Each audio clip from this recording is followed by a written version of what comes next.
সব দিক বিবেচনায় এখন পর্যন্ত মনে হচ্ছে যে আলহামদুলিল্লাহ যে স্বতঃস্ফূর্তভাবে এবং বিপুল উৎসাহ উদ্দীপনার সাথে ব্যাপক সংখ্যক মানুষের উপস্থিতিতে সাম্প্রতিক সময়ের ইতিহাসে গত দেড় যুগের মধ্যে সবচেয়ে বেশি একটি উৎসবমুখর পরিবেশে আমরা ভোট দিচ্ছি, ভোট দেওয়া হচ্ছে।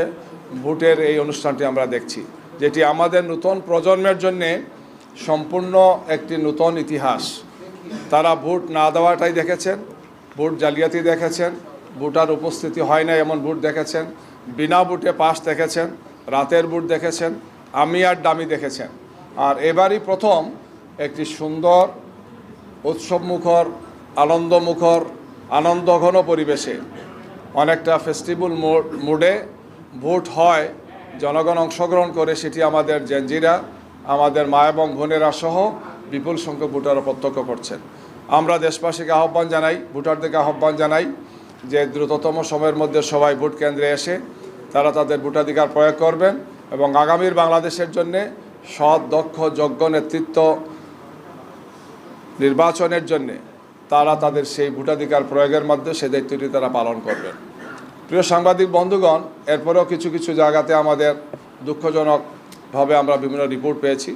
যে সমস্ত রিপোর্টগুলো আমরা পেয়েছি সেই সমস্ত আপনাদের সামনে পর্যায়ক্রমে উপস্থাপন করছি। এর মধ্যে বরিশালের ভোলাতে ব্যাপকভাবে আপনারা জানেন গতকালকে আমাদের উপর হামলা হয়েছে, আমাদের নেতাকর্মীদের উপর হামলা হয়েছে, আমাদের এজেন্টদেরকে কাজ করতে দেওয়া হয় নাই। তারা যখন এজেন্টের কাগজপত্র রেডি করছিলেন সেখানে সংঘাত হয়েছে। আজকে আমরা খবর নিয়েছি যে ভোলা 2 আসন যেটা, সেখানে সংঘাত হচ্ছে এবং অনেকগুলো সেন্টারে সন্ত্রাসীরা মারাত্মক ধরনের তাণ্ডব করছে গিয়ে। প্রশাসনের পক্ষ থেকে খুব ভালো কার্যকর সহযোগিতা এখনও করছেন, এই ধরনের অভিযোগ আছে। আমরা নিয়মিত যোগাযোগ রেখেছি, বলেছি যে এই সমস্ত বিষয় তারা যাতে অভিযোগ করেন। কুমিল্লা 8 বড়ুড়া এই আসনেও বিভিন্ন ধরনের সমস্যাগুলো তৈরি করছেন সন্ত্রাসীরা। একদল লোক সেখানে নির্বাচন কাজে বাধা দিচ্ছেন, এজেন্টদেরকে ঢুকতে বাধা দিচ্ছেন এবং বিভিন্ন ধরনের সমস্যাগুলো তৈরি করছেন। আমরা সেখানে প্রশাসনকে যোগাযোগ করার জন্য বলেছি। আমাদের পক্ষ থেকেও কেন্দ্রীয় নির্বাচন পরিচালনা কমিটির পক্ষ থেকে আমরা কথা বলেছি গিয়ে। এছাড়া নোয়াখালীর হাতিয়াতে সেখানে আমাদের 11 দলীয় জোটের একজন প্রার্থী আছেন, আপনারা জানেন, এনসিপির। সেখানেও মারাত্মক ধরনের কিছু সমস্যা তৈরি করা হচ্ছে। সেখানে ভোটারদেরকে ভোট কেন্দ্রে যেতে বাধা দেওয়া হচ্ছে, এজেন্টদের সমস্যা তৈরি করা হচ্ছে, হুমকি দুমকি সেখানে দেওয়া হচ্ছে, ফিজিক্যালি ইনসাল্টও করা হচ্ছে অনেক জায়গাতে। মোটামুটি এই ধরনের কিছু ঘটনা বেশ কিছু জায়গাতেই ঘটছে। আমরা মনে করি যে এগুলো যারা করছে তারা হতাশাগ্রস্ত, তারা তাদের এই সমস্ত কাজের মাধ্যমে তাদের দেউলিয়তকে তারা প্রমাণ করছেন গিয়ে।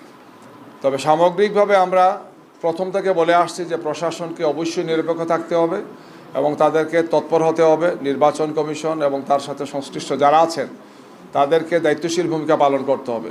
জনগণ একটি প্রত্যাশিত সুন্দর নির্বাচন দেখতে চায়।